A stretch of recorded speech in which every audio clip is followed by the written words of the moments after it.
At certain moments in life, something shifts, not outside, but within. A quiet realization that something essential is no longer aligned. It is not a single problem, not one event you can point to, but a persistent feeling that something is off. Life continues, responsibilities remain, but meaning begins to fade. What once energized you now feels empty. What once worked begins to fail, silently. For Carl Gustav Jung, this is not regression. It is not loss of control. It is the beginning of a deeper psychological process, a process that emerges when the structure of life built by the ego reaches its limit. Jung called this enantiodromia, the moment when a system, pushed to its extreme, begins to turn into its opposite. And when this begins, the unconscious moves, not randomly, not destructively, but precisely. It sends signals that appears as restlessness, unexpected breakdowns, losses, intense dreams, contradictory impulses, and above all, a constant feeling that something is about to change. To those who do not understand this, it feels like chaos. But for Jung, it is an announcement. The old identity can no longer carry what comes next. This is not collapse, it is transition, and it always begins, subtly. A slight discomfort, difficult to name, formless. Everything looks the same people, the same routines, the same environment. Nothing has changed. And yet, everything feels wrong. What once brought joy now bores you. What once drove you now feels heavy, as if something inside you has gone quiet, as if you are moving through a life that no longer belongs to you. This is the first sign, a deep restlessness paired with a silent emptiness. For Jung's analytical psychology, this is not a defect. It is not something to suppress, not something to fix. It is a signal, a message, that the identity you have built has reached its limit. The psyche moves in cycles, expansion, construction, then contraction, disintegration, transformation. And when a cycle ends, the energy that sustained it withdraws, not because something failed, but because growth is no longer possible there. Your beliefs, your habits, your relationships, your self-image, they remain, but they are empty. Forms, without life. And when you try to stay in a structure that no longer holds you, something emerges. Boredom, stagnation, a loss of meaning.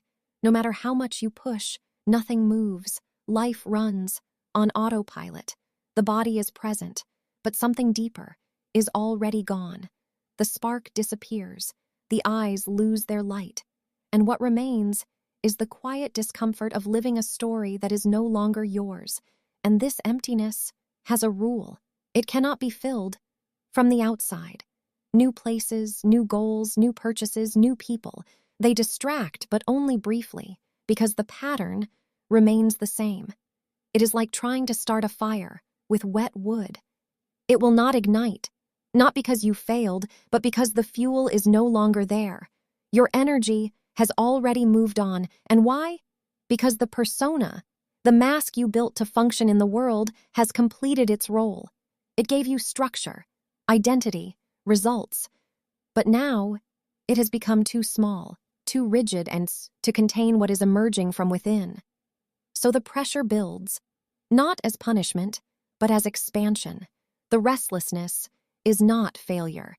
It is the soul, pressing against the limits of the ego, trying to grow beyond them. And what do most people do? They resist. They try to return to who they were, to old pleasures, old ambitions, old identities. But it does not work. Because the problem is not outside. It is structural. Something inside must end. Jung understood this clearly. When the ego ignores the call of the self, life begins to fracture from within until you can no longer avoid what is true. This emptiness is not an end. It is a threshold, a silent space where the old dissolves and something new, wait. And like any threshold, It asks something of you: patience, listening, presence. The ego does not like this. It wants movement, solutions, control. It wants to escape, to replace the discomfort with a new goal, a new direction, anything that restores certainty. But this only delays what must happen, because restlessness cannot be solved by distraction. It does not disappear when you avoid it. It dissolves only when transformation begins, and in the rare moment when the ego becomes quiet, even briefly, something else starts to speak, the unconscious. And this is where the second sign emerges, more subtle, more mysterious, a sign that challenges logic itself. Something begins to happen that feels impossible to explain. Coincidences start to multiply, not occasionally, but constantly. Words repeat, symbols appear, numbers return, images echo. You hear something, and then you see it again. In a book, in a video, in a random conversation. You think of someone you haven't spoken to in years, and suddenly they reach out. A dream disturbs you, and the next day, something from that dream appears in reality, as if the boundary between inner and outer is thinning. For Carl Gustav Jung, this was not coincidence.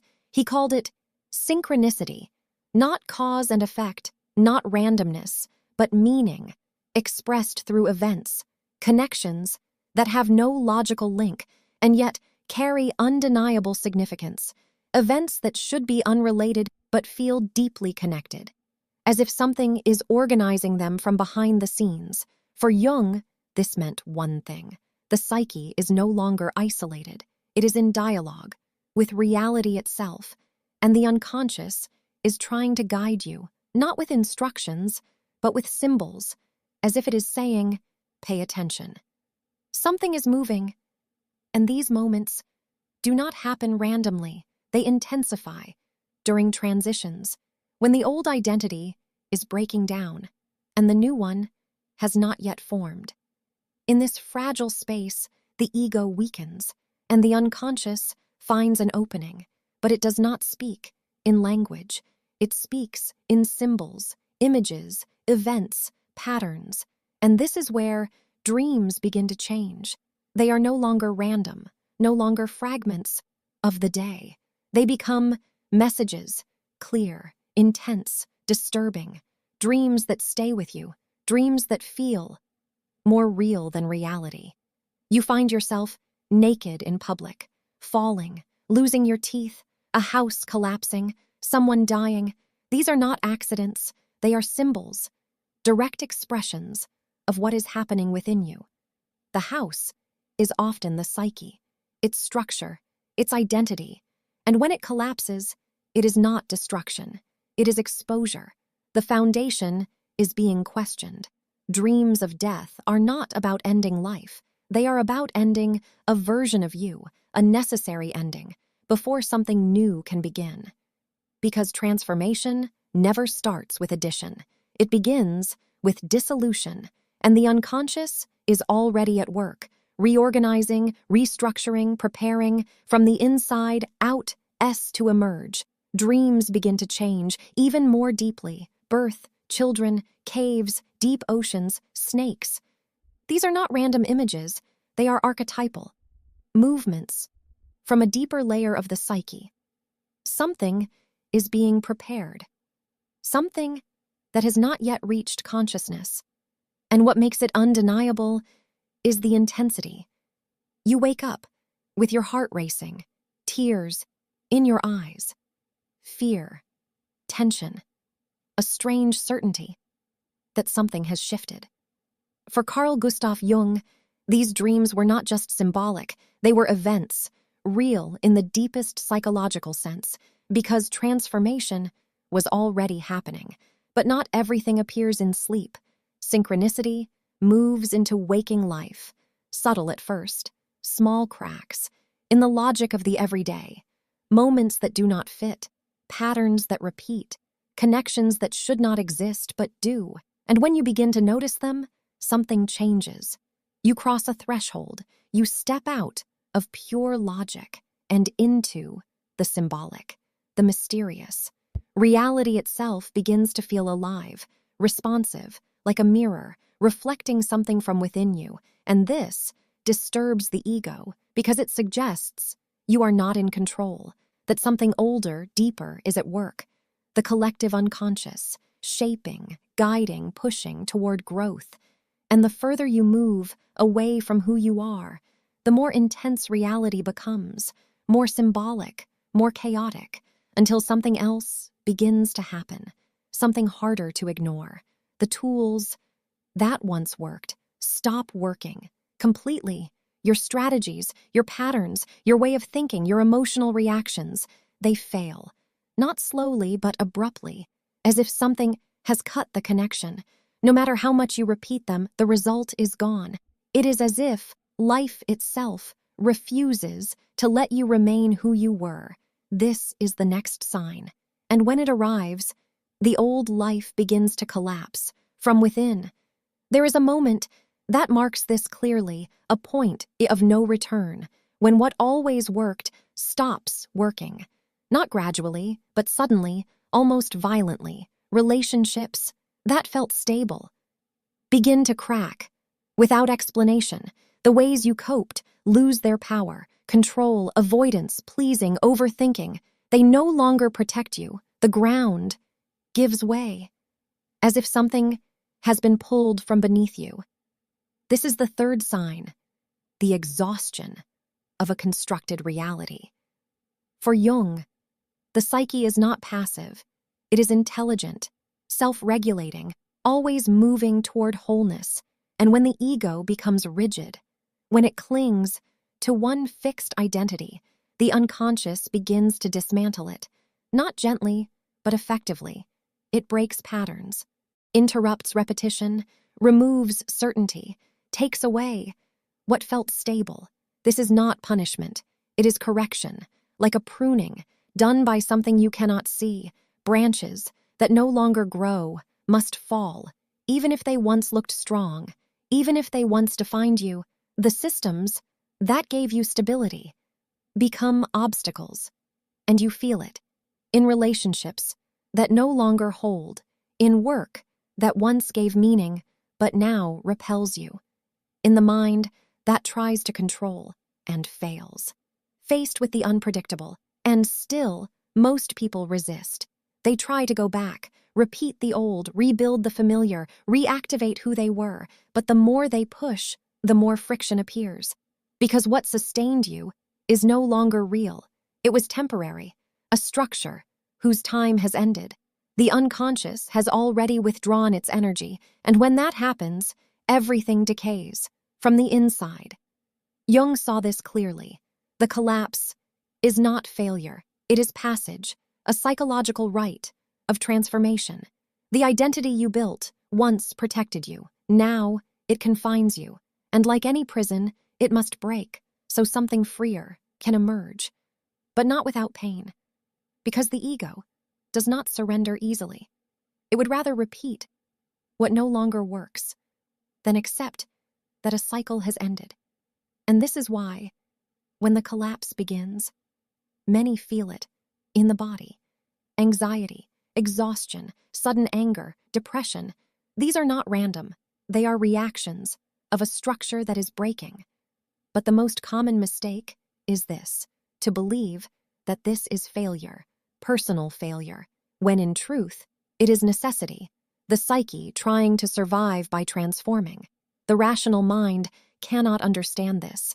It wants clarity, explanations, control, but the unconscious speaks another language, the language of symbols, of archetypes, of necessary destruction. It is the same force found in myth, in Dionysus, who dissolves structure to release essence, in Shiva, whose destruction creates space for the new. And here, you are inside that same movement, but the new has not yet arrived. And that is what makes it terrifying, because you are in between what was and what will be. The old no longer holds. The new has not taken form. This space is dark, lonely, disorienting, but also fertile, because it is here, in this emptiness, that something real begins to emerge, the true self. And when the unconscious senses that the ego is weakened enough, it goes deeper. Now, it is no longer just your strategies failing. Now, your world begins to collapse, not internally, externally. People leave, doors close, paths end, all at once. This is no longer the collapse of function. It is the collapse of the entire scenario. And here, there is no more illusion, no more explanation. Reality itself begins to break. Relationships end suddenly. Work disappears. Projects collapse without warning. People you never imagined losing are gone. Cycles close simultaneously. And the strangest part, there is no logic, no clear cause, no visible mistake, just collapse. Direct, unavoidable, complete. This is the fourth sign, the simultaneity of loss. For Carl Gustav Jung, this is not accidental. It is orchestration, a deep reorganization led by the unconscious. External reality becomes a mirror, reflecting what is happening within, and when the psyche decides that your old identity can no longer continue, it removes everything that sustains it. This can feel cruel, and in a way, it is. But this cruelty is ancient. It exists in every myth. Persephone is taken into the underworld. Inanna is stripped of everything, her power, her identity, her protection, until she stands completely exposed. Moses is forced into the desert before crossing into something new. The pattern is always the same. Collapse before transition. The pain you feel is not only emotional, it is existential, because what is dissolving is not just your life. It is you, the version of you that existed within those structures. A relationship ends, and a part of you ends with it. A job disappears, and the identity attached to it vanishes. And when many of these fall at once, you lose orientation. You no longer know who you are. And this is intentional. The persona must dissolve so something deeper can emerge. In this phase, you may feel lost, disoriented, helpless, even existential panic, as if you are being pulled away from yourself. And the instinct is to hold on to anything familiar. Old relationships, old patterns, old identities. But this does not work, because life is not trying to restore the past. It is ensuring that it ends completely. For many, this feels like grief. And it is, but not only for people, for a way of being that is dying. And this grief has a function. It cleans, it opens space, it removes what no longer fits. But still, this is not the moment to rebuild, not yet, because something else must come first. Descent, after everything falls, after you are left alone, without direction, without identity, without function, something unexpected appears, a desire to disappear. And this impulse, which seems like escape, is not escape. It is a call, the call of the underworld. And this leads to something deeper. After the losses, after the external world begins to empty, a new movement appears, one that is often misunderstood, the impulse to withdraw, not slightly but completely, a need for silence, for distance, for solitude. Conversations become exhausting, noise becomes unbearable, social interactions feel artificial, forced, empty. You no longer want to explain yourself, because even you do not fully understand what is happening inside. This is the fifth sign, a strong attraction toward isolation and introspection. For Carl Gustav Jung, this is not escape. It is not regression. It is necessary. A descent into the unconscious, a withdrawal of energy from the external world, so it can be redirected within. This process has always existed. In ancient rituals, in initiation journeys, in spiritual traditions, the withdrawal before transformation. Because after everything breaks, the psyche needs space, space to reorganize its images, its values, its desires. Isolation is not weakness, it is necessity. The world becomes too loud when the soul needs to listen, and any attempt to remain as you were feels wrong, irritating, draining, false, because something inside is shifting. And in this silence, you begin to encounter what was hidden. Old desires, suppressed impulses, avoided truths, everything you pushed away returns.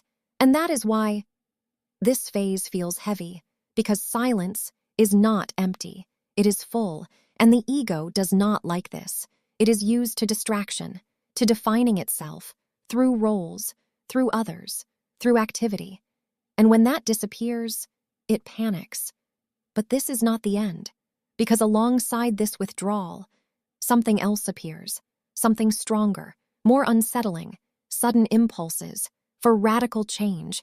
This is the sixth sign, thoughts that come with intensity. Leave everything, change your life, walk away, move, end relationships, abandon what you built. These ideas do not come softly. They repeat, persistently, almost obsessively, as if something inside keeps saying, this is no longer your life. For the ego, this feels dangerous, impulsive, irresponsible. But Jung saw it differently. This is the moment when the self demands space, not through symbols, not through dreams, but directly, with authority. The soul is no longer asking, it is insisting. These impulses do not mean you must act immediately, but ignoring them comes with a cost, because they reveal something, that your current life is built on compromise, adaptation, expectation, and quiet betrayal of your own truth, and the self does not tolerate this forever. It will push until something changes. And this is where conflict intensifies. On one side, fear of the unknown, fear of losing control, fear of judgment, and on the other, something deeper, a force that no longer allows you to stay the same. On one side, fear. On the other, a deeper truth. That continuing as you are is a slow form of self-destruction, and this tension becomes unbearable between staying and breaking.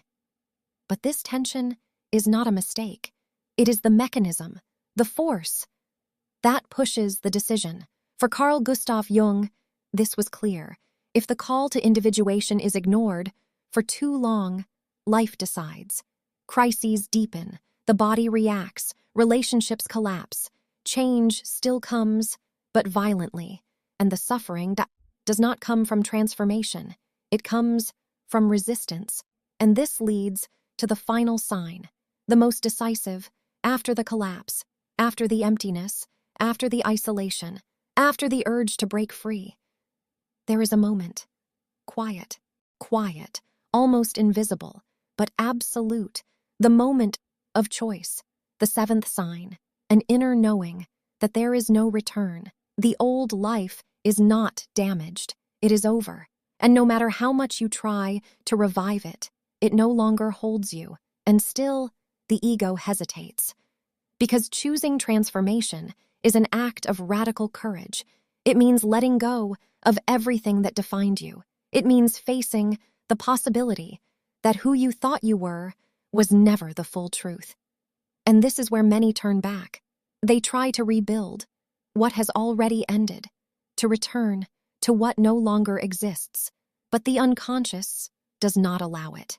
It repeats again and again until you see, and each repetition becomes heavier, more painful, more destabilizing, because the self does not negotiate. It waits, but if necessary, it breaks everything.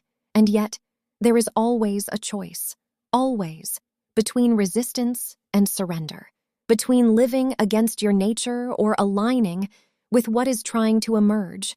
And understand this, surrender is not weakness. It is not giving up.